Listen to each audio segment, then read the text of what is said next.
안녕하세요. 저는 올해 40대 중반이 된 남자입니다. 몇 년 전 저에게 아주 무섭고 충격적인 일이 일어난 적이 있어서 이렇게 사연을 남겨요. 지금 생각해보면 너무 소름 돋고 몇 년이 지난 지금까지도 트라우마로 남겨져 있는데 여러분들도 꼭 조심하시길 바랄게요. 저와 아내는 주말 부부였습니다. 저는 서울에서 직장을 다니고 있었고 아내는 부산에서 일을 하고 있었는데 연애할 때부터 장거리 연애를 했어서 주말 부부가 되어도 괜찮을 것 같았어요. 아내와 저 둘 중에 서울이나 부산으로 옮길 수 있게 되면 그때 집을 합치자고 하고 주말 부부로 지내게 되었죠. 저희가 연애를 했을 때 저는 장거리 연애를 처음 해봐서 초반에는 걱정을 많이 했지만 시간이 지날수록 좋은 점이 많더라고요. 자기 개발도 할 수 있고 아내와 저만의 개인적인 시간을 가지니까 좋았습니다. 그래서 더 쉽게 주말 부부를 결정할 수 있었고요. 제가 주말 부부를 한다고 하니까 주위에서도 뜯어 말리는 거 있죠? 몸이 멀어지면 마음도 멀어진다고 하면서 장거리 연애는 괜찮지만 주말 부부는 힘들 거라고 차라리 다른 여자 만나라고 하더라고요. 제가 인터넷에 찾아봐도 주말 부부는 배우자가 바람 피우기 딱 좋다던지 집값과 기름값이 장난이 아니라고 하는 말이 너무 많았습니다. 그치만 저와 아내는 서로에게 신뢰가 많이 쌓여 있었고 제가 알던 아내는 바람을 피울 사람이 전혀 아니었기에 저희는 행복하게 결혼 생활을 시작했어요. 솔직히 신혼 때부터 주말 부부를 하니까 보고 싶기도 했고 결혼한 게 맞나 싶을 정도로 외로웠습니다. 아내도 저와 비슷했는지 결혼하자마자 아내가 바뀌었어요. 주말 부부라 할 수 없을 정도로 서울에 정말 자주 왔거든요. 아내는 일을 마치면 바로 부산에서 서울로 고속도로를 타고 밤늦게 왔고 새벽에 다시 부산으로 출근하기 위해 내려갔습니다. 평일에 적어도 2번은 왔는데 아내는 보고 싶어서 왔다며 저에게 많은 애정을 퍼부어 줬지요. 솔직히 부산에 혼자 있을 아내가 걱정되고 다른 남자가 있을까봐 무섭기도 했는데 이렇게 저를 좋아하는 마음을 보여주고 자주 저를 보러 와주니까 너무 안심되더라고요. 주말에만 만나는 주말 부부가 맞나 싶지만 그래도 자주 보니까 좋았습니다.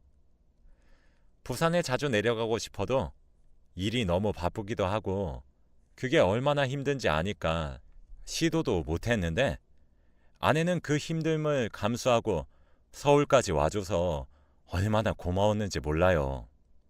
제 주위 사람들도 그런 아내의 모습을 보고 결혼 정말 잘했다라는 말을 엄청 많이 해주었습니다. 아무것도 아닌 저를 위해서 왕복 10시간을 달려서 와주니까요. 그래도 양심상 평일에 아내가 서울에 와주면 주말은 무조건 제가 부산으로 내려갔습니다. 부산으로 가면 아내의 집으로 가는 게 아니라 데이트를 해요. 아내는 집에 있기 싫다며 주말에는 맛있는 음식도 먹고 예쁜 것도 구경하면서 데이트를 하고 싶다고 합니다. 제가 장난식으로 왜? 집에 누구 숨겨놨어? 라고 장난을 친 적이 있어요. 원래 아내의 성격이라면 웃으면서 그게 무슨 소리야 라고 했을 텐데 아내는 갑자기 정색을 하면서 말이 너무 심한 거 아니야? 라고 하더라고요. 솔직히 화를 내는 아내를 보니까 왠지 집을 가봐야 할 것 같았습니다. 주말 부부를 하고 아내의 집을 초반에만 가봤지 그 뒤로는 한 번도 간 적이 없어서 가보기로 했어요. 그래서 다음 주 주말에 저는 아내가 살고 있는 부산으로 갔습니다. 그날은 아내의 집에서 편안하게 쉬고 싶기도 했고 저번에 정색을 하고 화를 낸 게 찝찝해서 눈으로 확인해보고 싶기도 했거든요. 아내의 집으로 가니 제가 의심한 게 이상할 정도로 깔끔하게 정리되어 있더군요.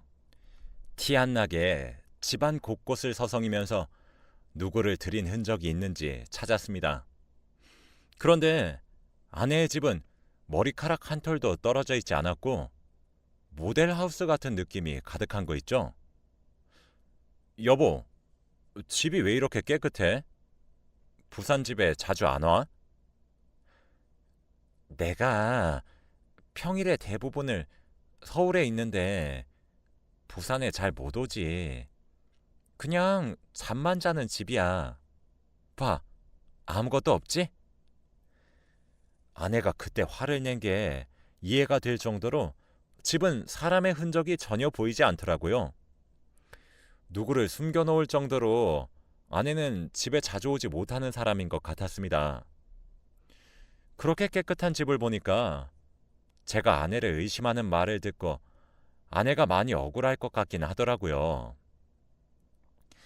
아내한테 사과를 하고 그날 저희는 아내의 집에서 오붓하게 시간을 보냈죠. 그리고 일요일 낮에 서울로 올라가려고 하는데 아내가 자기도 나가야 한다고 하는 겁니다. 어디 가냐고 물어보니 친구들이랑 약속이 잡혀서 나가야 된다고 했고 아내와 같이 준비를 하기 시작했죠.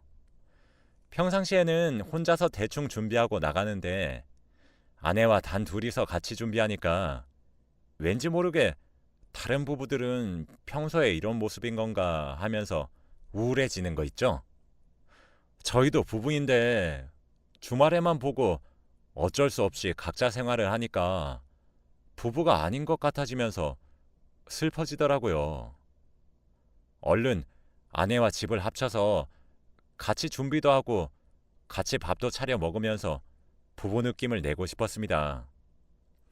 그래서 그날부터 열심히 부산으로 일을 옮길 수 있는 방법을 찾아본 것 같아요. 아내와 같이 준비를 하면서 느낀 게 아내는 집안에 있는 물건이 어디에 있는지 잘 모르는 겁니다. 제가 여보 드라이기 어딨어? 라고 물어보면 아내는 몰라? 왼쪽 서랍에 없어? 라고 했고 아내가 알려준 곳에는 항상 물건이 없었습니다. 그래서 늘 제가 뒤지면서 찾아야 했고 아내도 물건을 찾을 때 집안을 뒤지더군요. 자주 쓰는 드라이기의 위치를 모를 정도로 집에 자주 못 오는 아내를 보니까 다시 아내한테 잘해야겠다고 반성을 하게 되었어요. 그리고 얼마 뒤 아주 좋은 소식이 들려왔습니다. 바로 제가 부산에 직장을 옮길 수 있는 거였죠.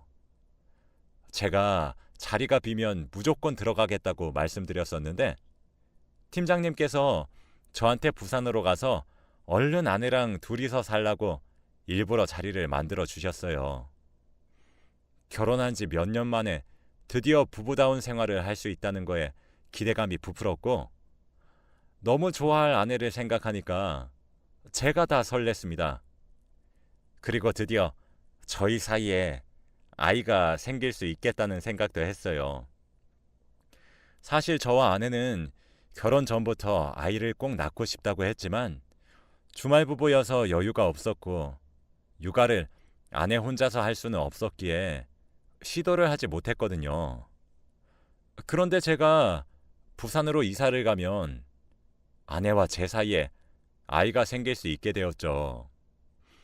저는 그 소식을 듣고 바로 아내에게 전화를 건 뒤 소식을 전했습니다. 여보, 아주 좋은 소식이 있어. 나 드디어 부산으로 직장 옮긴다? 우리 드디어 합칠 수 있어. 이제 서울이랑 부산 왔다 갔다 안 해도 된다고. 근데 아내는 제 예상과 다르게 오히려 침착하고 조용하게 말하더라고요. 아, 그래? 원래 아내 성격이라면 제 말을 듣고 너무 좋아서 펄쩍펄쩍 뛸 게 분명한데 이렇게까지 침착한 반응인 아내를 보니까 제가 부산에 가는 걸 별로 반가워하지 않는 눈치더라고요. 왜 그래? 싫어? 여보 매일 일 마치고 서울까지 오는 것도 힘들었잖아. 그리고 결혼 전에도 일 정리되면 합치자고 했고, 그리고 우리 이제 나이도 얼추 있어서 아이도 낳아야지. 아이? 너무 이르지 않나? 난 아직 일이 더 좋은데. 그리고 난 지금도 좋아. 굳이 나를 위해서 부산까지 올 필요 없어. 내가 가면 되지. 다시 처음 보는 곳에서 일하면 적응도 힘들 텐데. 괜찮아. 그리고 난 부산 이제 싫어. 내가 서울로 가고 싶어. 여보가 직장 옮기지 말고 내가 서울로 옮겨볼게. 부산으로 갈 날만 기다렸는데 이렇게까지 반대를 하다니요. 그리고 무엇보다 아직 아이를 낳을 생각이 없다는 아내를 보고 더 놀랍고 충격적이었어요. 이제 둘 다 30대라서 한시가 급한데 아이를 낳는 것이 이르다는 게 말이 되나요? 드디어 주말 부부 끝낸다는 생각에 기뻐했는데 아내가 갑자기 찬물을 끼얹으니까 실망감이 컸습니다. 그래도 아내가 부산보다 서울에서 살고 싶다고 말을 했으니까 아내의 뜻을 따르기로 결정했고 아내가 얼른 서울에 와서 같이 살 날만 기다렸어요. 아내는 금방 서울로 옮길 수 있다고 했고 이번은 왠지 자리가 빌 것 같다며 기대했지만 늘 예상과는 다르게 안 됐습니다. 아내의 회사는 6개월에 한 번씩 서울에 있는 본사로 갈 사람을 뽑아서 가는데 아내는 매번 떨어졌고 다시 뽑히기 위해서는 6개월을 기다려야 했죠. 그렇게 반복이 되니까 몇 년이 되었고 아내는 서울로 오지 못했어요. 그동안 제가 여러 번 내가 그냥 부산에 가겠다고 그랬지만 아내의 고집을 꺾을 수 없었고 몇 년 동안 서울에 상경하겠다는 말만 하더라고요. 시간이 지날수록 아이를 낳는 것은 포기했고 아내가 평일에도 저희 집에 오는 횟수도 줄어들었습니다. 그래도 주말에는 서로 데이트는 했지만 예전만큼의 뜨거움은 없었죠. 사랑이 식어가는 느낌과는 별개로 다른 주말 부부들처럼 정석대로 결혼 생활을 이어나간 거죠. 그리고 아내의 생일이 다가왔습니다. 원래는 생일날이 평일이면 못 만나거나 생일 전 주말에 만나서 미리 생일 파티를 했는데 이번은 아내의 생일이 다행히도 주말이었어요. 그래서 생일 맞이할 겸 오랜만에 서울에서 데이트를 하기로 했죠. 예전과 달라진 저희 사이를 조금이나마 변화를 주기 위해서 열심히 아내의 생일 선물도 골랐고 서프라이즈를 하기로 했어요. 아내한테 일이 바빠서 주말에도 회사에 가는데 저녁에 집에 도착할 것 같으니 먼저 서울에 있는 집에 가서 기다리고 있으라고 했어요. 아내는 많이 서운해했지만 그래도 어쩔 수 없으니 집에 먼저 가 있는다고 하더군요. 정말로 일이 많아서 주말에도 회사에 가긴 했지만 그래도 간단한 일이라서 낮에 집에 갔습니다.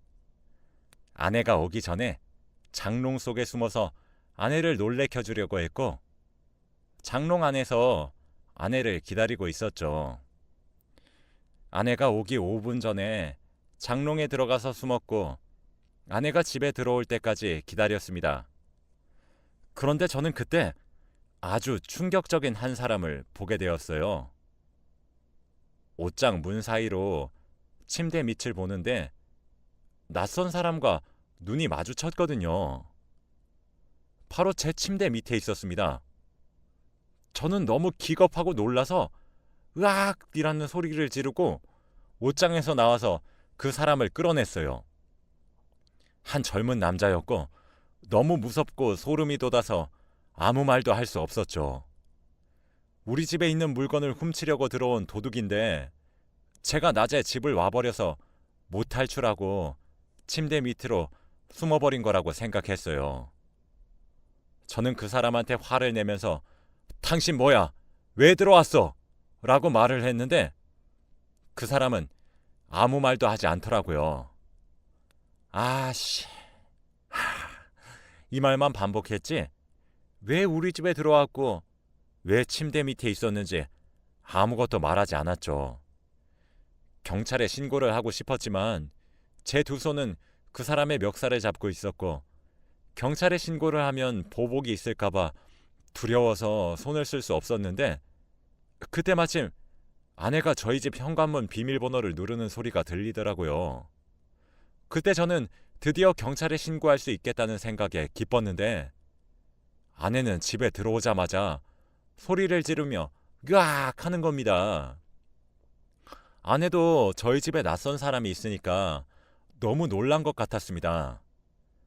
놀란 아내에게 저는 얼른 경찰에 신고해 도둑이야 라고 했지만 아내는 너무 놀랐는지 입만 막고 있었고 경찰에 신고를 못하더라고요. 가만히 서 있지 말고 얼른 신고하라니까. 빨리 112에 전화해. 제가 언성이 높아지고 화를 내니까 아내는 드디어 정신을 차렸는지 알겠어 라고 하며 신고를 했습니다. 그런데 갑자기 그 남자는 소리를 지르면서 뭐야 왜 전화해 라고 하더라고요. 드디어 상황 파악이 된 건지 신고하지 마 라고 했고 저는 경찰이 오기를 기다렸습니다. 그런데 그 남자가 충격적인 말을 하더라고요.